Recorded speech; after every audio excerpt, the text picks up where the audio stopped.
The man stood before a giant piece of hide. Scanning it from top to bottom, he gently stroked the surface, then plucked a single hair from the skin, holding it up to inspect.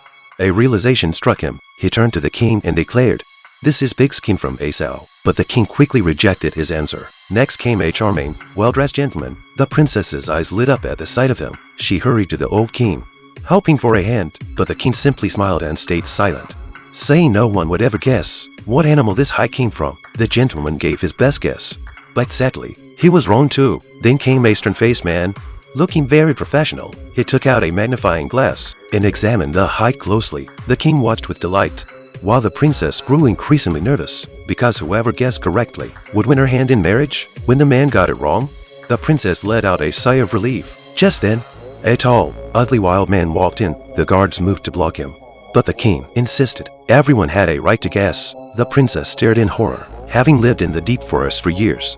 The wild man didn't need tools. He simply sniffed the hide and blurted out, "This is flea skin." The king frowned.